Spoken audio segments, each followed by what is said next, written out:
Halo,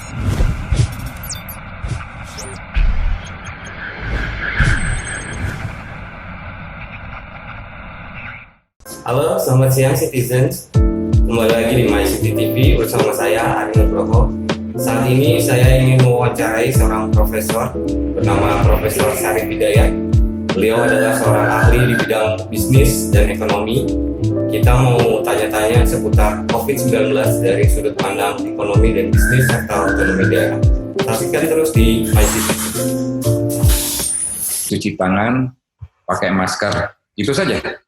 Ya awalnya itu. Dan nggak perlu panik. Karena 50% dari kematian atau sakit itu karena panik. Saya masih ingat pidato. Iya. Di mana-mana nggak perlu panik. Justru karena ada panik. Ya karena panik itu justru berkontribusi terhadap dengan bobot 50%. Bisa menimbulkan sakit. Jadi justru jangan anggap kecil. Iya, meremehkan gitu Pak. Iya, meremehkan itu. Kemudian masuk kasus Depok.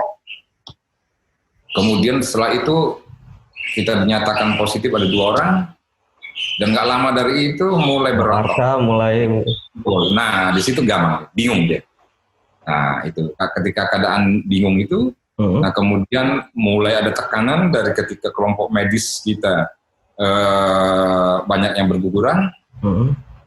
Kemudian banyak juga yang penderita COVID meninggal, medis juga meninggal, yang semua itu menunjukkan antara lain kesiapan kita, infrastruktur kesehatan kita masih buruk sekali. Memang di negara lain, beberapa negara itu tingkat kematiannya itu kecil, artinya sekitar 2 atau 3% dari total orang yang terinfeksi. Kenapa? Karena infrastruktur kesehatan dia mendukung. Nah, artinya apa? Rumah sakitnya mumpuni, teknologinya mumpuni, peralatannya mumpuni, tim medisnya mumpuni. Nah, itu yang membuat penderita COVID itu bisa kecil yang meninggal, angka kematiannya kecil. Nah, dalam kondisi di Indonesia yang awalnya sebenarnya kita sudah termasuk pada zona COVID, tetapi karena kita meremehkan itu, kita nganggap itu belum zona. Padahal sebenarnya seril yang terinfeksi itu sudah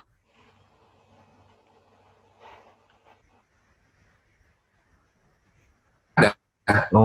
Begitu terungkap, mendadak, tiba-tiba jumlahnya membludak. Sementara pada sisi lain, infrastruktur kesehatan kita nggak mendukung. Nah, itu yang membuat kematian tinggi sekali. Kita 9%, hampir 9% meninggal. Awal, tapi turun kan, mulai turun karena perbaikan. Nah, itu pertama, karena pusat sendiri tadi itu nganggap remeh. Nah, ya akhirnya apa? Tidak cepat mengambil kebijakan. Terlambat ya Prof ya? Terlambat mengambil kebijakan itu. Nah, sementara penduduk yang terinfeksi itu adanya di daerah. Nah, jadi kita nggak bisa mengatakan yang namanya zona atau wilayah teritorial realnya pusat itu nggak ada. Coba kalau kita lihat Jakarta pusat itu, iya. Tapi kan Jakarta itu di istana itu kan di bawah administrasi dari Jakarta Pusat, sudah daerah itu. Oh iya. Ya. Nah kemudian di atasnya berarti dia sudah di bawah DKI Jakarta. Sehingga sebenarnya realnya teritori pusat itu kan nggak ada. Nggak ada ya. Artinya semua itu adanya di daerah. Sementara kewenangan pemerintah pusat yang punya kewenangan, pemilik kewenangan ini terlambat ambil keputusan. Nah ini yang kemudian membuat gamang. Akhirnya apa? Begitu sudah terjadi kegamangan itu, tiba-tiba mengeluarkan kebijakan mendadak social distancing. Nah, akibat dari social distancing, nah kemudian apa yang namanya jaga jarak sosial, tapi sebenarnya itu kan merupakan langkah awal.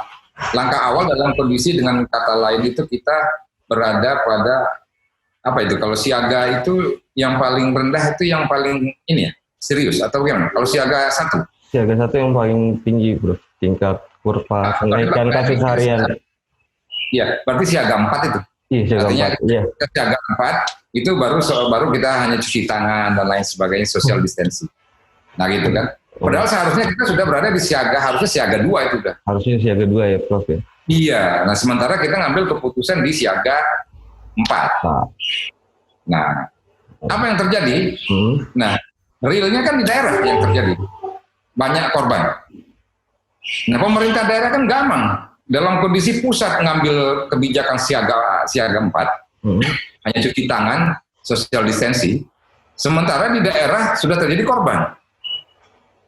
Yang nanggung korban kan di daerah. Ada yang meninggal, ada lain sebagainya macamnya. Bahkan ada yang kemudian sudah meninggal ditolak karena orang ketakutan. Kan pemerintah daerah harus mengambil kebijakan. Sementara di pusat belum mengambil kebijakan yang spesifik, yang PSBB ini belum diambil, masih social distancing. Nah, itulah pada awalnya muncul istilah lockdown Tegal. Itu adalah suatu langkah yang diambil oleh pemerintah daerah karena kepanikan. Pusat tidak jelas kebijakannya, tidak tegas. Sementara daerah nggak dapat informasi yang cukup ya, Prof, dari pusat ya, Prof. Selain informasi, ketegasan dalam mengambil kebijakan. Yang dalam arti informasi itu kan tinggal menyampaikan kepada daerah, komunikasi. Tapi yang seharusnya kekeliruan itu seharusnya sudah mengambil kebijakan, katakanlah siaga 2, namun masih ngambil di siaga 4 atau siaga 3. Itu kan ketidaktegasan itu. Gitu. Nah itu yang kemudian membuat daerah panik. Dan paniknya daerah juga tidak bisa disalahkan. Kenapa? Karena daerah langsung berhadapan dengan korbannya. Bukan pemerintah pusat. Pemerintah pusat mana korbannya? Dalam arti ada yang terjadi di samping istana misalnya, yaitu kan wilayahnya Jakarta Pusat, pemerintah daerahnya. Kayak gitu. Nah akhirnya apa? Jadi bagi saya nggak bisa menyalahkan Tegal ketika dia bilang lockdown waktu itu. Kayak gitu. Kenapa? Pada saat itu kan terjadi eksodus orang Jakarta pada pulang karena ketakutan. Nah sementara yang pulang itu sehari aja ada berapa 30.000 orang. Nah itu kan membawa COVID dari Jakarta. Oh iya. Ya waktu itu. Nah Tegal kan bingung. Dia kemudian panik. Nah itulah sebabnya mengapa waktu itu Tegal langsung ya tanpa ya juga dengan keluguan dan ketidaktahuan ya langsung menyatakan lockdown misalnya. Padahal lockdown itu kan siaga 1 kayak gitu. Ya. Nah hal-hal yang seperti ini itu yang terjadi pada tahap awal. Itu sudah kelihatan hubungan itu tidak bekerja. Prinsip relasi kewenangan pusat daerah tidak bekerja secara optimal pada awal tadi itu. Ya. Nah kemudian baru kemudian muncul kebijakan berikutnya PSBB. PSBB-nya apa? Dia bilang PSBB itu ya sudah mendekati, itu berarti PSBB itu udah dia di siaga 2 ya kali ya. Kalau PSBB. Karena siaga 1 lockdown total. Ya, dia ngambil di siaga 2. Dan untuk itu maka daerah yang harus mengajukan usulan untuk PSBB. Oke. Itu kan berarti PSBB atas usulan daerah karena dianggap daerah yang paling tahu kondisi. Itu udah benar. Oh itu sudah benar. Bukannya harusnya pemerintah pusat yang ngatur ke daerah-daerah, tapi justru kebalik. Nah, itu udah benar karena dia memberikan kewenangan yang paling tahu pada daerah. Ya memang kewenangan ini dari pusat diberikan kepada daerah. Tetapi setelah diberikan kepada daerah yang paling tahu tentang rumah tangganya. Implementasinya sesuai dengan daerah masing-masing gitu ya, Prof. Daerah masing-masing. Nah seperti gini. Kita analogikan seperti orang tua saja. Ketika anaknya masih sudah berkeluarga dan pisah, nah itu memang diberikan otoritas bahwa dia sudah punya rumah tangga sendiri, yang namanya itu sudah berkeluarga. Tapi karena baru berumah tangga dan belum memiliki pekerjaan yang tetap dengan penghasilan yang cukup, saya sebagai orang tua masih subsidi anak saya yang baru keluarga ini untuk uang bulanannya. Nah itu kan kita DAU namanya kayak begitu. Nah gitu. Tapi bukan berarti saya dengan DAU dan dengan kewenangan karena saya sebagai orang tua tadi, lantas bisa mencampuri urusan rumah tangga anak saya. Anak saya tetap punya otonomi, dan saya nggak berhak untuk ikut campur tangan mengurus rumah tangga dia dalam arti berbagai keputusan dan lain sebagainya, termasuk ngatur anaknya. Itu udah urusan anak saya dan itu nggak boleh saya ikut campur. Walaupun saya orang tuanya dan saya kasih uang tiap bulan. Gitu. Oh gitu. Nah kira-kira analoginya seperti itu. Oh iya, siap Prof. Itu analogi dari otonomi daerah seperti itu. Gitu. Nah, PSBB udah benar tuh. Daerah disuruh ngajukan karena daerah yang paling tahu berapa korban, kemudian berapa parah dan lain sebagainya. Oke, dah. Nah kemudian begitu jalan, ada beberapa daerah sudah PSBB, Tiba-tiba kemarin pemerintah pusat lewat Melonggarkan. akan melonggarkan itu. Nah, artinya apa? Ini Di satu maaf sisi- Prof, saya potong dulu Prof. Ini kebijakan untuk melonggarkannya ini udah tepat apa belum ya? Soalnya kan banyak ahli yang bilang kalau ini bakal ada wave-wave selanjutnya gitu. Ya, kalau itu dari sisi dari sisi pandemiknya. Artinya kalau kita mengikuti pengalaman di Wuhan, itu kan ada second wave. Iya. Jadi ada second revival. Jadi Iya. ada gelombang kedua. Betul. Jadi dia sudah ternyata mereka yang sudah pernah terinfeksi itu tidak bisa sembuh total. Gitu. Total, ya. Ya, dan kemudian mereka bisa menjadi carrier lagi gitu, dan itu yang terjadi di Wuhan. Wuhan, iya. Nah, dan juga di beberapa tempat. Artinya pengalaman itu kan tentu mengajarkan kepada kita hal yang serupa bisa terjadi di Indonesia, kayak gitu. Kalaupun kita sudah dikatakan clear, itu dikatakan Wuhan itu sudah dikatakan clear, dan tenaga medis sudah keluar. Tahu-tahu ada kasus tambahan gitu ya. Iya, ternyata berapa bulan dia kembali lagi. Nah gitu. Nah Indonesia kan belum clear. Oh, berarti belum tepat ya untuk melonggarkan lockdown ini, belum tepat ya kebijakannya ya, Prof? Ya belum. Kalau dari sisi bagaimana penyebaran wabah itu sendiri, kalau kita lihat dari grafik yang muncul baik di DKI dan nasional dan daerahnya, kita kan belum melandai itu. Kalaupun terjadi penurunan, tapi kan belum melandai. Oh iya, masih agak tinggi ya. Karena itu kan harus dilakukan ketika melandai. Oh. Kayak gitu. Nah itu satu. Kalau dari sisi medisnya, kemudian dari sisi kebijakan publik, itu menyalahi. Oh, menyalahi. Kenapa? Menyalahinya kan kita usul PSBB itu kan dari daerah. Oke. Oh iya. Itu kan awalnya kan, jadi baru dikatakan PSBB itu apabila daerah mengusulkan, nah kemudian baru disetujui Menkes. Oh gitu. Artinya ya pengusul PSBB itu bukan Kemenkes kan. Kemenkes itu hanya menyetujui aja. Yang mengusulkan itulah daerah. Jadi daerah mengusulkan pemerintah pusat yang ACC gitu ya Pak ya? Ya, itu PSBB-nya. Nah, kalau hal yang sama juga kalau untuk pelonggaran gitu. Harusnya daerah yang mengusulkan baru di ACC. Baru pusat, bukan pusat yang memutuskan. Oh iya. Karena dia pengusulannya daerah. Jadi logikanya jadi terbalik gitu ya Prof ya? Iya, nah ini kan itu yang menunjukkan saya bilang konsistensi tadi itu. Oh iya, konsisten ya. Ya, jadi pusat sebagai orang tua ini nggak konsisten. Oh. Nah, pada saat mengusulkan PSBB, si pusat bilang usulkan dari daerah. Itu kan persoalan ekonomi politik. Kenapa? Kenapa nggak pusat aja? Sebagai pemilik kewenangan, kenapa bapaknya aja, nggak bapaknya aja yang ngambil keputusan? Langsung aja. Kenapa? Kok langsung otoriter? Ini bukan otoriter, ini urusan dalam kondisi darurat, genting. Bisa saja alasan gitu, darurat, genting, apalagi sekarang wabah, maka itu diambil alih oleh orang tua. Pusat. Itu sah. Tapi kok enggak? Kenapa kok pusat justru melempar handuknya ke daerah? Udah dari daerah aja. Itu persoalan ekonomi politik, biaya. Ya urusan kalau pusat yang ngambil keputusan itu berarti pusat harus menanggung total biaya akibat dari PSBB itu. Nah, dengan dia lempar handuk ke daerah, itu berarti daerah yang disuruh mikirin itu. Suruh mikir sendiri ya. Mikir sendiri dan juga kalau suruh meninjau kembali APBD-nya. Kayak gitu.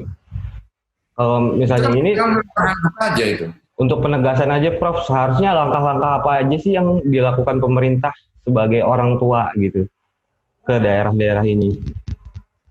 Ya, pertama tadi itu dalam kondisi ini kan kita dalam kondisi darurat ya, genting yang namanya wabah ini, apalagi ini wabah ini internasional, itu sudah sah berdasarkan undang-undang ini dikategorikan kondisi darurat. Dalam kondisi juga dalam kondisi darurat seperti ini memang dibutuhkan kehadiran negara. Nah, negara itu siapa? Negara itu pemerintah pusat dan pemerintah daerah. Tapi karena di dalam negara kesatuan kita beradanya, bukan di negara federal, maka kewenangan yang dimiliki oleh daerah itu adalah kewenangan yang dimiliki oleh pusat. Nah, oleh karena itu, maka dalam kondisi yang seperti ini, pusatlah yang harus lebih banyak mengambil peran. Karena apa? Karena dia sebagai pemilik kewenangan dalam negara kesatuan.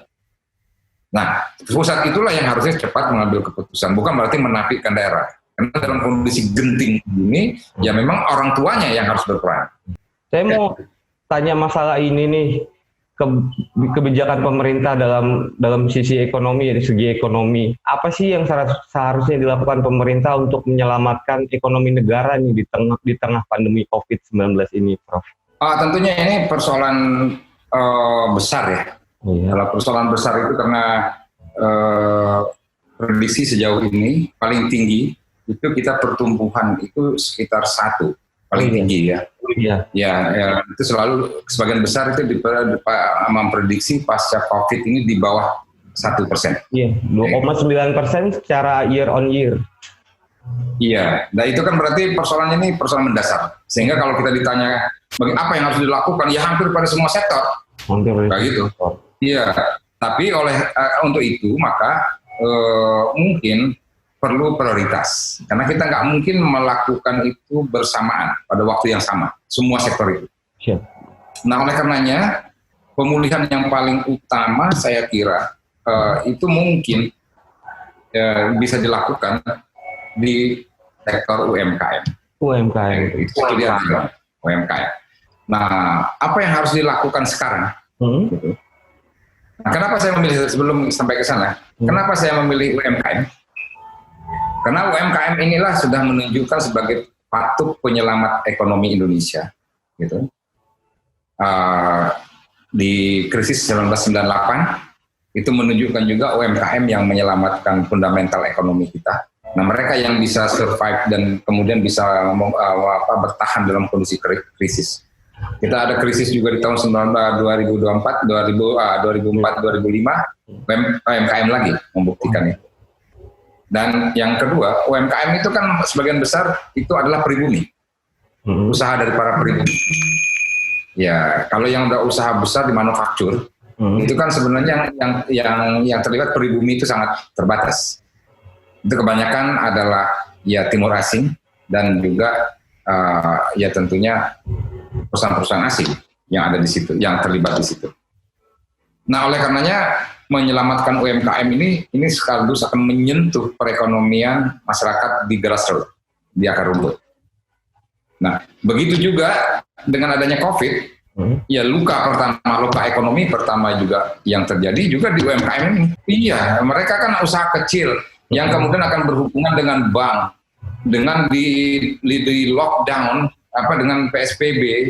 Ini kan mereka juga kan berhenti kegiatannya. Nah, itu yang kemudian bisa membuat mereka juga ada yang bisa mati itu.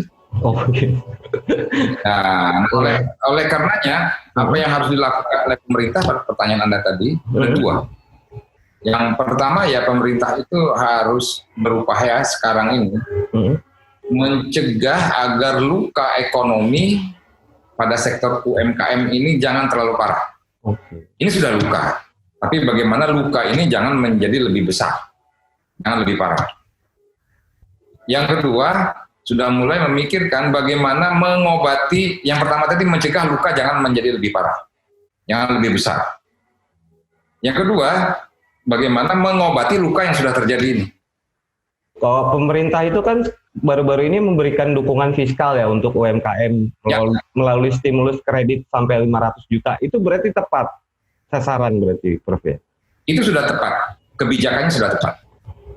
Artinya karena memang UMKM yang menjadi sasarannya, dan itu yang kemudian akan menyentuh ekonomi grassroots istilahnya, ekonomi di akar rumput, dan itu akan menyelamatkan perekonomian masyarakat kita. Tapi persoalannya, apakah kebijakan yang tepat itu kemudian dia akan berjalan tepat sasaran? Kebijakan yang tepat belum tentu dalam implementasi tepat sasaran. Oh gitu. Dalam implementasi gitu. Kebijakannya sudah tepat, tapi implementasinya, nah itu yang jadi pertanyaan di situ. Apakah dia sudah? Biasanya apa aja itu, Prof, yang bikin implementasinya itu nggak jalan tuh apa ya? Faktor apa aja ya? Iya, terjadi bias itu yang kemudian nanti akan mengarah kepada politisasi bantuan untuk industri kecil. Sama dengan kasus ini bansos. Bansos ya. Ya bansos ini kan terjadi politisasi. Bagaimana kemudian bansos ditempeli gambar pilkada dari bupati, wali kota. Nah, sama juga ini nanti sasaran ini nanti kalau tidak dikawal dengan baik, itu bisa juga ditunggangi oleh kepentingan-kepentingan termasuk nanti pilkada. Artinya disalurkan tapi juga ditunggangi kepentingan pilkada agar juga nanti ya para UMKM ini namanya memilih incumbent yang sekarang sedang berkuasa. Nah kemudian bisa juga, nah itu juga tidak tepat sasarannya juga bias-bias yang terjadi itu adalah apabila industri kecil yang dimaksud itu adalah industri mikro kecil itu adalah industri mikro kecil yang merupakan hybrid atau pecahan diri dari perusahaan-perusahaan besar, bisa juga kayak gitu. Jadi sebenarnya industri itu bukan dimiliki oleh masyarakat dalam arti yang sesungguhnya, masyarakat grassroots, tetapi itu adalah bagian pemecahan diri dari perusahaan-perusahaan besar untuk melakukan monopoli. Nah, jadi perusahaan besar itu membentuk industri kecil itu untuk menguasai berbagai mata rantai kegiatan ekonomi gitu. Yang seharusnya diserahkan kepada industri mikro, kecil dan menengah yang dikelola oleh masyarakat gitu. Agar terjadi perputaran ekonomi, ada perusahaan yang ingin monopoli, jadi nggak mau menyerahkan itu kepada masyarakat, jadi dia bentuk sendiri gitu. Dia kerjain sendiri dengan status industri UMKM, kayak gitu. Nah, sebenarnya pemiliknya itu adalah pemilik perusahaan besar juga, gitu. Dia yang bentuk, bukan masyarakat. Nah, apabila bantuan itu masuk ke situ, itu akan menjadi cuma-cuma. Gitu. Tidak akan banyak membantu masyarakat di grassroots. Kalau dia sampai bantuannya ya ke UMKM itu tadi ya. Iya, UMKM yang dibentuk oleh para kapitalis gitu. Bukan UMKM yang memang ditumbuh oleh di kalangan masyarakat. Karena banyak juga UMKM yang dibentuk kapitalis untuk monopoli. Gitu. Agar mereka menguasai mata rantai dari hulu sampai hilir. Nah, ini yang harus dijaga. Gitu. Kalau misalnya tidak tepat sasaran, itu dia duit cukup banyak keluar, tapi tidak banyak kontribusi terhadap pemulihan recovery ekonomi kita. Gitu. Kalau misalnya dari sisi ini nih Prof, apa sih langkah-langkah apa aja sih yang seharusnya dilakukan oleh pemilik usaha kecil itu dan menengah untuk bertahan di tengah badai COVID ini, Prof? Ya mereka itu kan tentunya ada beberapa usaha, terutama yang di usaha retail ya, yang mereka kemudian karena PSBB itu praktis tidak bisa melakukan aktivitas. Ya, karena mereka biasanya hidup di mall, kemudian mallnya ditutup misalnya, atau jualan di pasarnya juga dibatasi. Nah, akhirnya tidak memungkinkan gitu.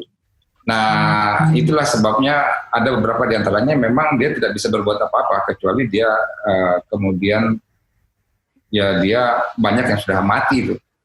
Nah, atas dasar itulah kebijakan-kebijakan yang saya kira perlu kerjasama dengan pihak pemerintah itu, yaitu adalah terutama berkaitan dengan reschedule tanggung jawab mereka, cicilan hutang mereka ke bank, kayak gitu.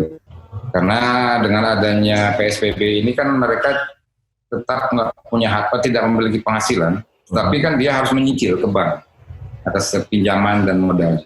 Nah ini yang saya kira perlu ada upaya-upaya bantuan untuk hal-hal yang seperti ini. Apakah perlu ada keringanan dan kemudian reschedule, dan ini harus mendapatkan dukungan dari pihak pemerintah. Artinya jangan sampai juga dimanfaatkan oleh pihak-pihak yang memang sudah berhutang banyak, kemudian memanfaatkan kondisi COVID-19 ini untuk mempurifikasi, untuk memurnikan hutang-hutangnya. Nah itu juga bisa terjadi juga. Jadi banyak hal yang bisa terjadi pembiasan kayak gitu. Nah itu diantaranya yang perlu dilakukan untuk menyelamatkan industri kecil ini. Dan kemudian bagi industri kecil juga kalau bisa melakukan semacam diversifikasi produk kalau masih memungkinkan dalam kondisi penyesuaian, dalam kondisi-kondisi yang COVID ini. Gitu. Oh, gitu. Nah ya ini sebagai contoh misalnya di tempat saya, itu banyak UMKM yang tadinya mereka itu buka di mall dalam bentuk industri makanan, kayak gitu. Nah kemudian akibat mall di Belanova itu dan beberapa mall lain di Bogor tutup, akhirnya mereka tidak bisa berbuat apa-apa. Nah, dari sinilah yang kemudian terjadi bagaimana mengkombinasikan antara ekonomi kapital dengan sosial kapital. Nah ini juga isu kedua, bagaimana mengoptimalkan, kalau tadi kan peran pemerintah dari sisi negara, kita sudah kata negara membantu melonggarkan kredit, membantu memberikan subsidi, itu dari sisi negara. Nah, dari sisi masyarakat juga bisa membantu, yaitu mengoptimalkan sosial kapital, mendukung pemulihan UMKM ini. Contohnya apa? Sosial kapital. Sosial kapital itu kan trust, kerjasama, nah jaringan dan lain sebagainya, kan itu sosial kapital. Oh iya. Ya, itu yang terjadi di contoh konkret di kompleks saya ini. Mereka banyak UMKM yang dagang makanan kue di mall dalam kondisi normal. Mall Belanova dan sejumlah mall di Bogor. Mall tutup karena PSBB. Akhirnya mereka nganggur. Nah, dalam kondisi seperti ini sosial kapital jalan. Apa? Mereka kemudian kan kita punya semacam grup RW. Nah, kemudian mereka ngeluh di grup RW nggak bisa nyicil hutang, kemudian ya juga untuk makan juga susah karena nggak ada pemasukan harian. Akhirnya apa? Dengan sosial kapital ini sepakatlah satu RW itu supaya selama bulan puasa ini satu komplek ini untuk memesan makanan kepada mereka. Nah akhirnya apa? Ya tadinya mereka jualan di mall, ya tetap jualan di rumahnya. Nah ya jadi yang beli orang komplek ini, ada yang pesan surabi lah, mau pesan kebuli lah, mau pesan minum lah, itu tinggal kita sudah dibentuklah semacam WA group, sehingga siapapun juga butuh, menu-menu sudah diposting semua di situ. Nah tinggal pencet aja sesuai dengan kebutuhan. Sehingga paling tidak dengan sosial kapital ini selama bulan Ramadan ini, bulan puasa ini, yang tadinya orang-orang komplek ini jalan keluar nyari pembukaan takjil maupun untuk makan sahur, sekarang dia tinggal pencet dengan istilahnya one fingers. Nah didukung teknologi digital. Oh, berarti beralih online itu juga salah satu solusi ya, Prof ya? Solusinya, nah gitu. Nah bagaimana? Tapi dia dikombinasikan dengan sosial kapital. Sosial kapital. Sebab dalam kondisi yang sekarang ini, kalaupun kita online, itu kan juga banyak juga keterbatasannya karena dalam kondisi yang lockdown ini. Tapi artinya seperti Shopee, beli-beli.com itu kan online dalam arti umum. Iya. Nah karena dia tidak dikombinasikan dengan sosial kapital, pasti omsetnya turun juga karena orang juga sudah mulai berpikir untuk apa dulu membeli segala sesuatu dalam kondisi yang sekarang ini, toh kita nggak bisa pakai, ya gitu. Nah tapi kalau dikombinasikan dengan sosial kapital, dalam arti ini juga online, dalam arti contoh yang paling sederhana itu dia dengan WhatsApp group, itu kan bentuk dari sosial kapital. Artinya grup yang memang dibuat oleh kelompok komunitas. Gitu. Bukan online yang formal seperti Shopee, beli-beli.com seperti itu. Iya. Ya. Jadi online dalam arti yang memang refleksi dari komunitas. Kayak gitu. Nah bentuknya sederhana aja. Ya semacam WA group. Ya, kemudian dengan WA group itu beranggotakan sekian ratus orang, dan kemudian dengan WA group itu ada admin yang bisa mengatur itu semua. Sederhana tapi itu refleksi dari masyarakat komunitas gitu. Dan dia memiliki soliditas dalam arti rasanya nggak enak kalau sore ini nggak beli, misalnya kayak saya kalau beli kolang-kaling ya dengan Pak ini misalnya. Ya udahlah, ini kelihatannya gilirannya Pak Hakam deh, sore ini saya beli kolang-kaling ke dia gitu. Kayak gitu. Nah jadi itu kan sosial kapital yang nggak bisa diukur secara ekonomi untuk rugi. Nah hal-hal yang seperti itu juga itu menarik dalam kondisi yang serba darurat ini. Sebab kan ini kan menyeluruh ya, kita tidak bisa lagi mengandalkan satu dengan lain karena semua kena masuk internasional. Jadi ya memang ada kekuatan-kekuatan yang sifatnya lokalitas itu yang menjadi kunci gitu. Nah jadi ada kekerasan yang sifatnya lokalitas tadi dan dikapitalisasi, nah itu kan menjadi sangat luar biasa dalam mengatasi persoalan ini. Ya. Kalau masalah Perpu nih Prof, Perpu soal antisipasi defisit APBN, apakah udah tepat sasaran atau belum? Ya, ini buah si malakama ya. Kenapa? Dalam kondisi darurat wabah seperti ini pasti akan menyedot dana besar. Dan itu bukan hanya di Indonesia. Negara lain pun termasuk Amerika pun harus mengalokasi APBN-nya, anggaran pendapatan nasionalnya untuk mencegah COVID ini. Gitu. Nah hanya bedanya kalau di Amerika tugas dari negara pusat itu dia lebih ringan karena ada kewenangan itu adanya di daerah negara bagian. Tapi tetap dia harus merealokasi anggarannya. Dan untuk bisa merealokasi itu agar terhindar dari penyimpangan dalam arti pelanggaran hukum, ya harus merubah undang-undang. Karena kan undang-undang tentang anggaran ini kan yang di-set up selama ini, di-setting selama ini kan dalam kondisi normal. Dalam kondisi normal, bukan dalam kondisi darurat ya.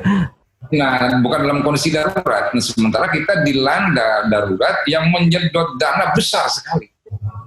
Dan tidak bisa dikatakan saya nggak bisa punya uang. Harus, kalau enggak mati orang kayak itu. Nah, di satu sisi ada satu tuntutan untuk secepatnya merealokasi anggaran untuk menyelamatkan bangsa dan negara ini.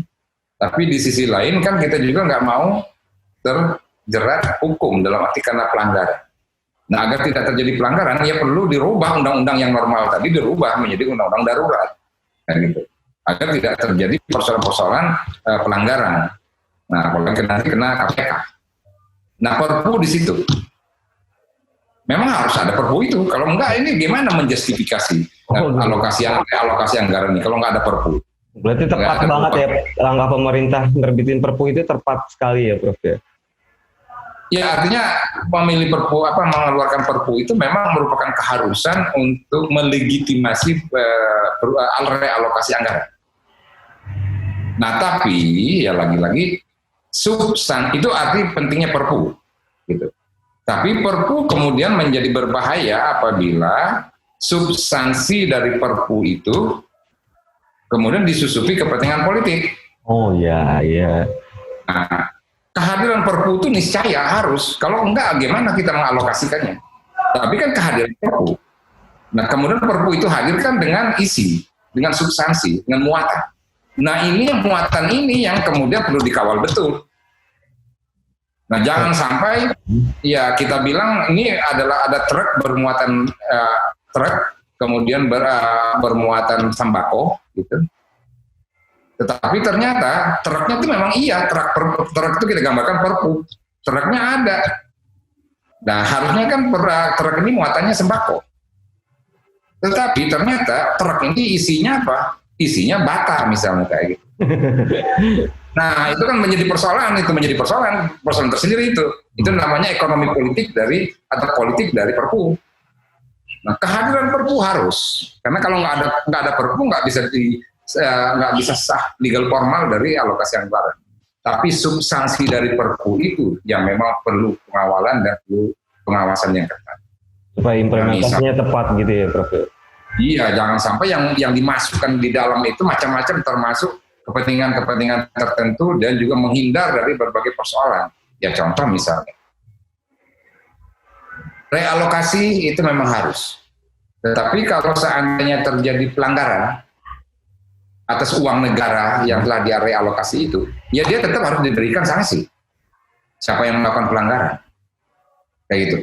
Nah, Perpu itu hanya merupakan melegitimasi perlu ada realokasi dalam kondisi darurat.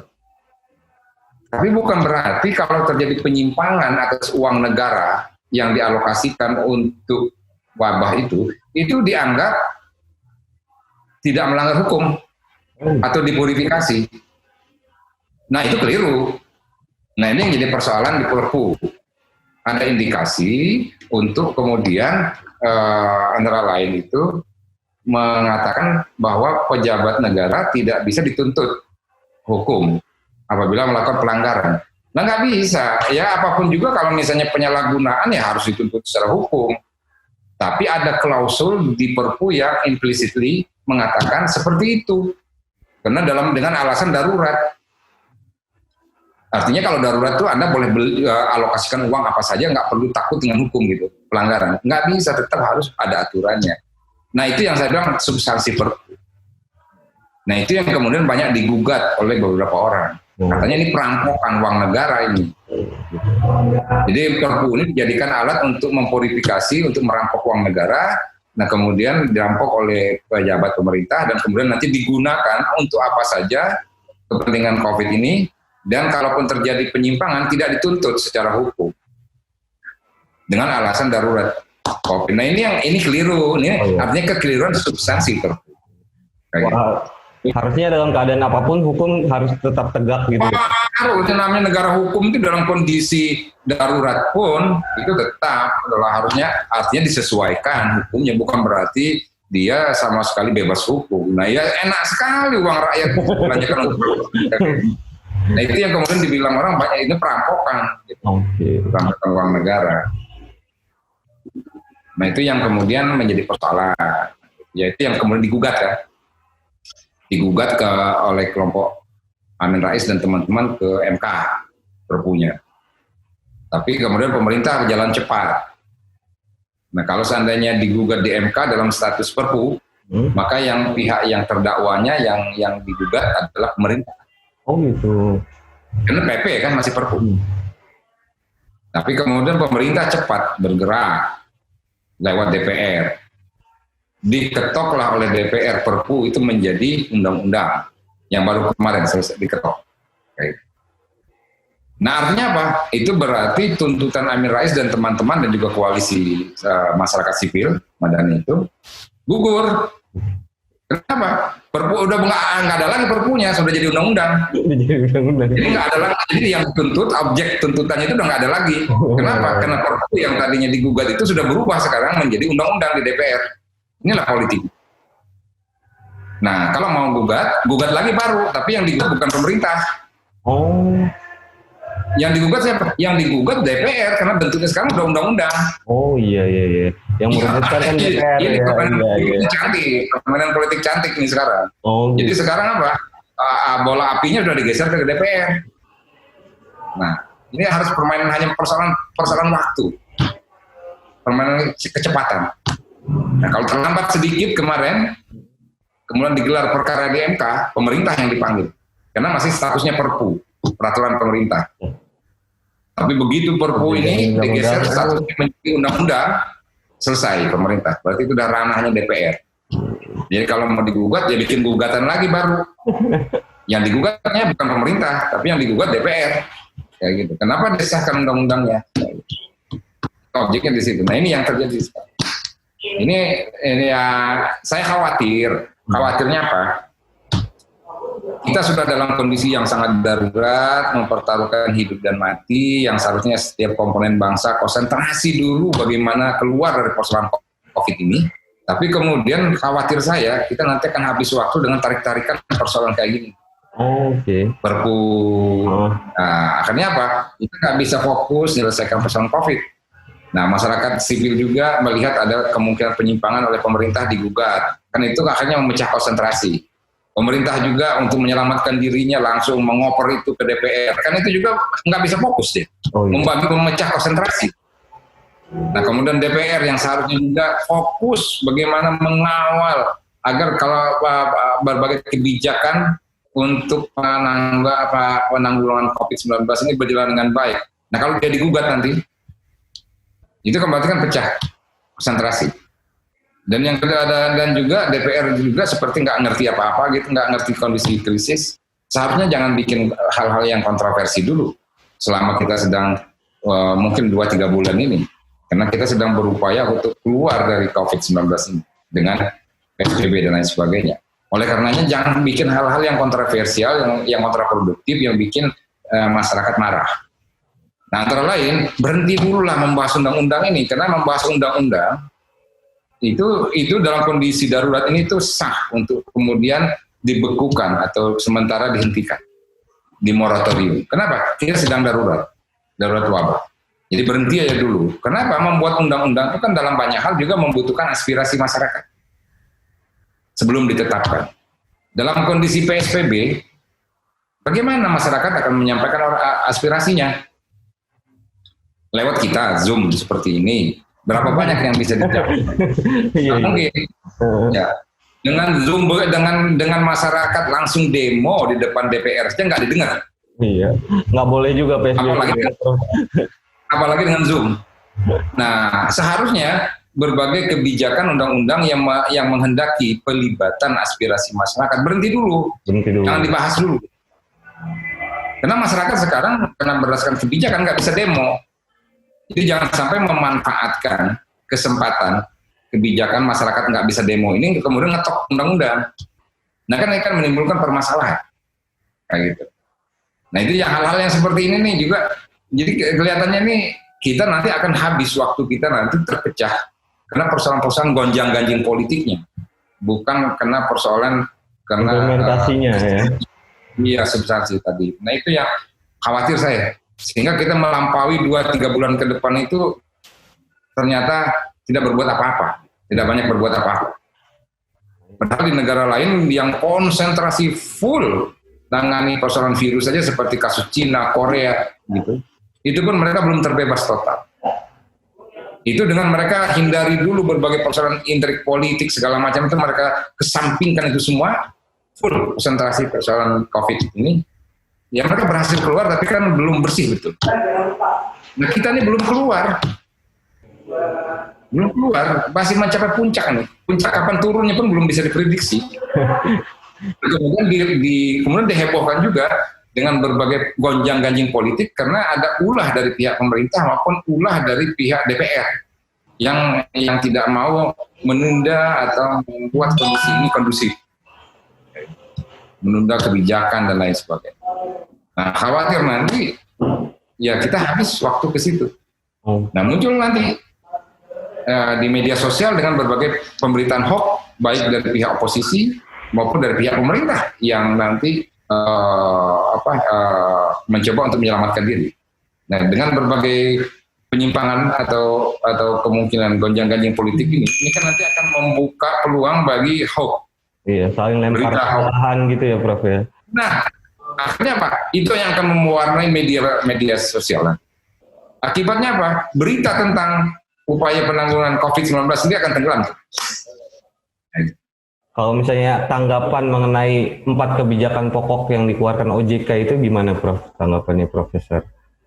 Yang mana tuh? 4 kebijakan OJK. Kebijakan pokok. Apa aja? Kebijakan untuk meredam volatilitas di pasar keuangan dalam menjaga kepercayaan investor dan stabilisasi pasar dan memberi nafas bagi sektor real dan informal untuk dapat bertahan di masa pandemi virus corona melalui relaksasi restrukturisasi kredit atau pembiayaan. Ya, itu kan merupakan obat, walaupun dari sisi perbankan itu adalah ada teman yang memang lebih mendalami khusus persoalan perbankan itu, Pak Agus Eko. Nah, saya melihat dari sisi umumnya saja, itu kan kebijakan konvensional, gitu. Artinya dalam kondisi apapun juga, dalam kondisi darurat, satu dari antaranya itu adalah relaksasi, seperti yang dilakukan oleh perbankan itu. Ya, itu adalah saya kira ya langkah-langkah yang standar standar, langkah-langkah standar yang memang harus diambil alih, gitu, dan harus dilakukan dalam rangka untuk menyelamatkan industri manufaktur terutama dalam kondisi krisis ini, gitu, dan juga industri-industri kecil menengah, mikro kecil menengah itu, gitu. Nah, itu adalah sekali lagi itu adalah kebijakan standar yang diambil oleh OJK itu. Tinggal bagaimana nanti yang paling sudahlah standar, yang jauh lebih penting juga. Artinya bukan suatu kebijakan baru yang out of the box. Out of the box itu di luar standar. Gitu. Iya.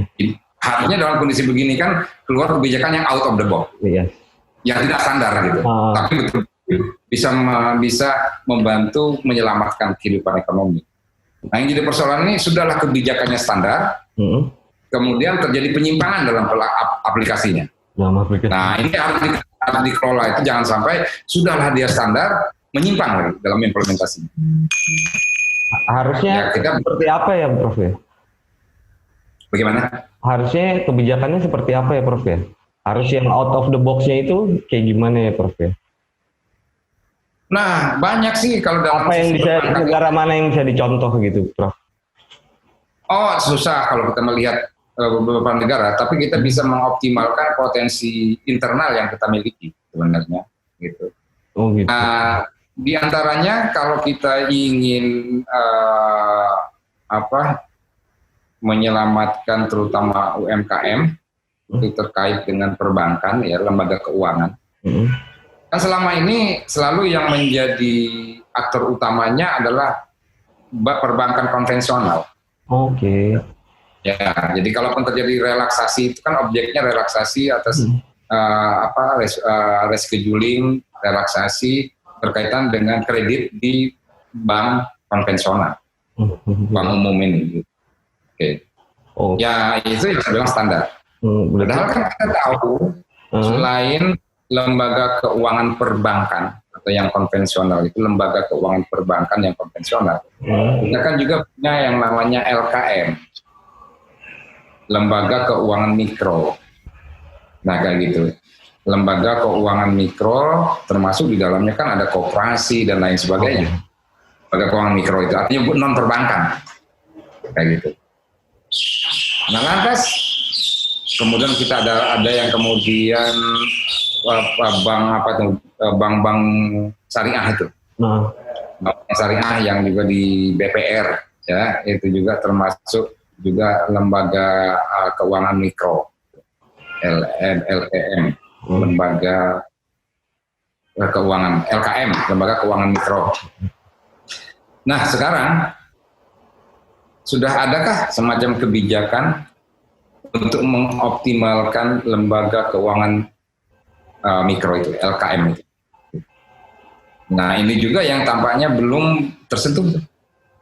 Belum tersentuh dalam arti melibatkan peran dari lembaga keuangan mikro itu dalam rangka recovery. Dan bagaimana dalam arti melibatkan itu juga termasuk memberdayakannya. Sehingga berbagai bantuan untuk industri UKM itu tidak semuanya disalurkan lewat perbankan konvensional, tetapi juga disalurkan atau diminta peran dari LKM, lembaga keuangan mikro, gitu, kayak gitu. Nah itu karena apa?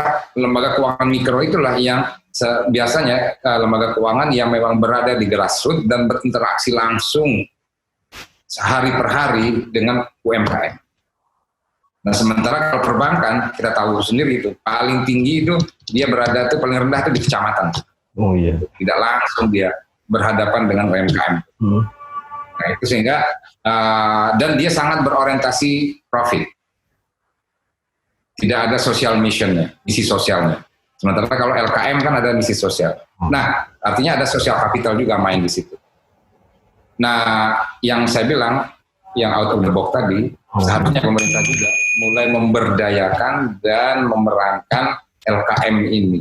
Tidak hanya perbankan konvensional, tetapi lembaga keuangan mikro yang tidak konvensional ini, yang cenderung informal ini.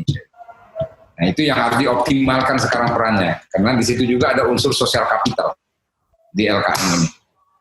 Nah, sehingga berbagai relaksasi yang diberikan tadi oleh OJK tadi juga tidak akan punya dampak besar kalau tidak tepat sasaran.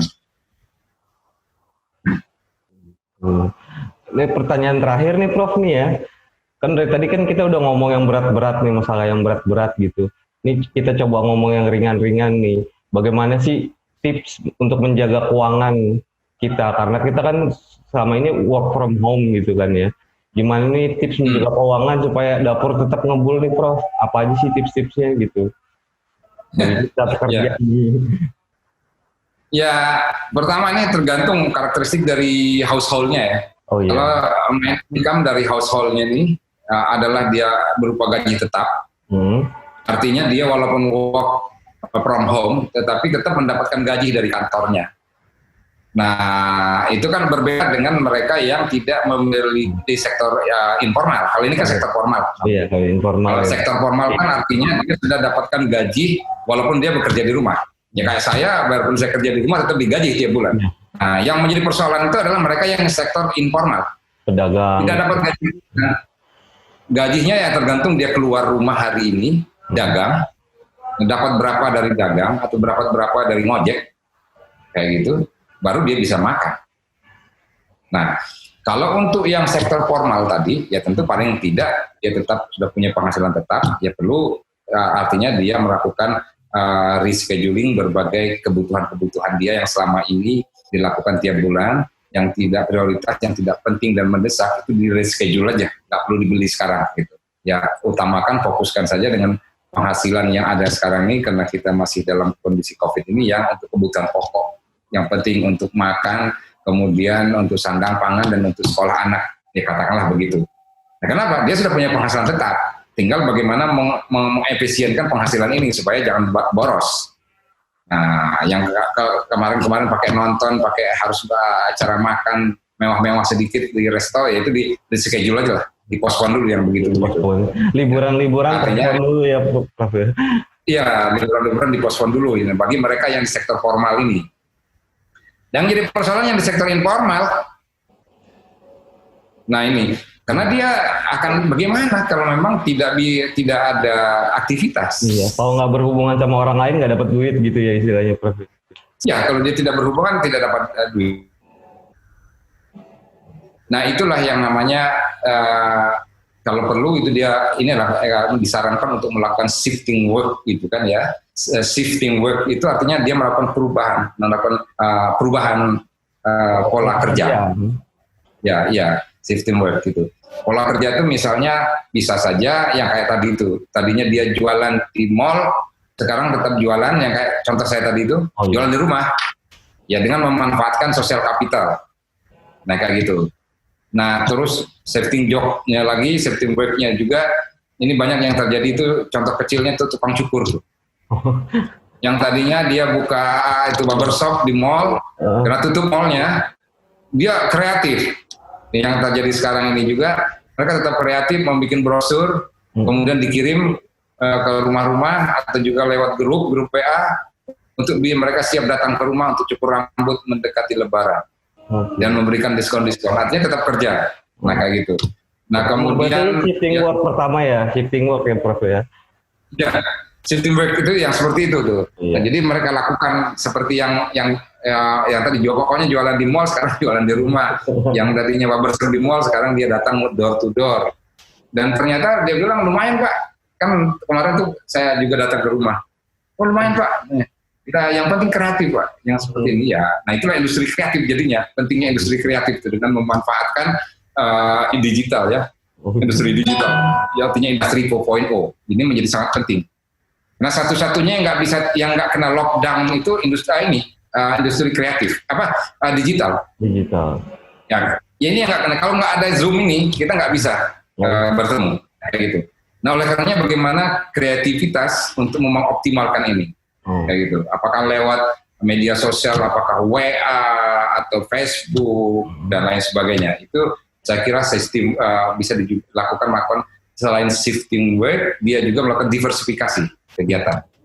Ya, selain kalau yang shifting kan berubah tuh. Gitu. Oh iya. Artinya dia dari tukang ojek kemudian menjadi tidak tukang ojek, itu kan shifting dia.